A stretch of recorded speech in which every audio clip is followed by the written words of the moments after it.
film really didn't start out to be a film. It was really more of a way to kind of document, for our own sake, the trip that we were planning, this milestone epic sort of road trip. When I originally tried to figure out a way to capture, I wanted to be able to have a record of it, number one, to show friends or family, but also because I knew that Daryl's eyesight was sort of degrading. I thought at some point maybe it might be the thing that he could refer to as a memory of what happened. And when I first reached out to a few friends in the industry and in the film industry, it was more of a way of saying, how would you do this? Like, should I get some GoPros, or should I, have a friend follow me in a truck? And then that went pretty quickly from that discussion with one particular person. He called me back and said, how about if we just film it for you? And that was actually, and ended up being the director of this project. So I asked him for advice, and he kind of said, hey, we really like the story. We like the idea of what you're doing, and we'd like to capture that with you. So it kind of went from just a way to capture the scrapbook memory of it in a way to more of a real plan. So that was just a few weeks of discussion, really, and then at that point we only had 4 or 5 weeks before we were supposed to be leaving. So the trip kind of, we knew leaving that it was going to be recorded and everything, but I just didn't really know at the time what that story was going to be. I thought it would just be the story of us driving across the country, and not really what you'll end up seeing in the final product.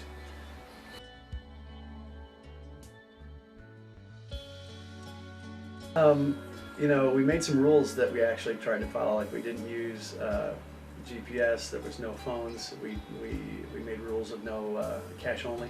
No credit cards, no toll roads. So we just tried to make it more fun. It wasn't designed to be hard. Kind of like when you go camping and you say we're going to cook our own food or something.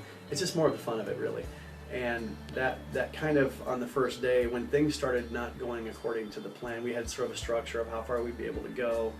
And as within the first day or two, we kind of realized it's not going to go quite as smoothly. We had to stop more than we thought, or we had a few bike mechanical things to work on. So after a very short period of time, we kind of realized, let's just go as far as we can, let's just see what happens. It became very much kind of a moment-to-moment sort of, how far can we drive before we need gas and that kind of thing. So the plan sort of just went to the wayside fairly quickly, and at that point the crew is just doing their best to stay out of the way, keep up and record things, and we're doing our best to have fun. And I think that comes out in the product. It's very organic. There's no plan, there's no plot of like, hey, we're going to do this, or you guys go here and do that. But it was just more like, what was captured was captured beautifully. And I'm fortunate because the people that did that part of it, the photography and the directing and stuff, it was almost like it was at a very professional level, even though it was just recording chaos.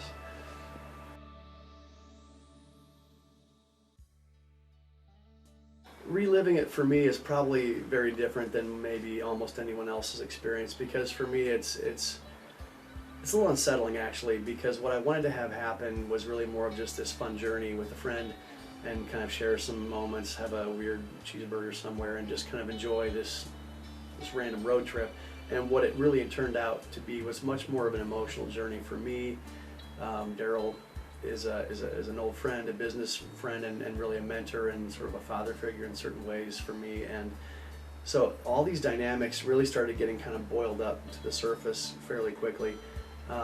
And I wasn't really prepared for that. So for me, this film has been a really long sort of psychological autopsy, I guess maybe you could say, of what relationships really are and what they mean, and even expectations, and some of those things don't always play out the way that we plan them. And I guess for me to be able to watch that is almost a privilege in a way, but it's also fairly unsettling to see myself approach something in a way that I realize now has a completely different meaning, and there's something very rich in that for me. I really do actually enjoy that, but it's also a little bit of kind of airing an emotional sort of journal that I wasn't really prepared to do. So it's a little bit of both, I think. It's hard to watch yourself on any scale.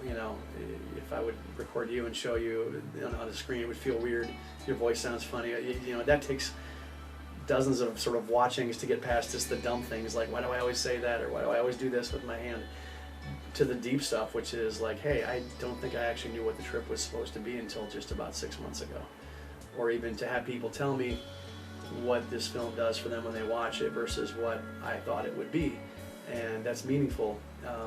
But it also takes a lot of kind of jumping first, and then kind of finding a parachute later, I guess, in a way.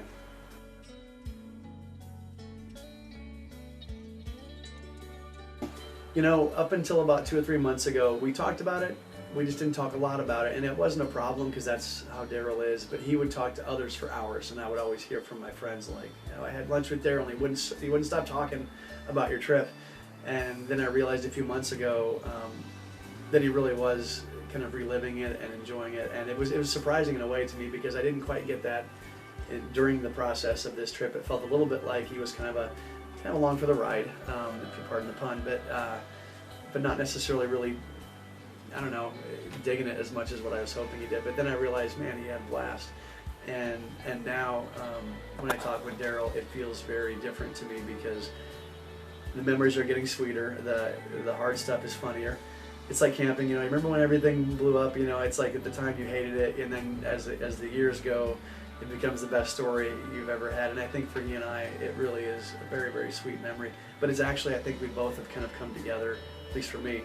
I'm more aligned with what I think it really was than what I thought it would be, and what all those things, you know, turned out to change into.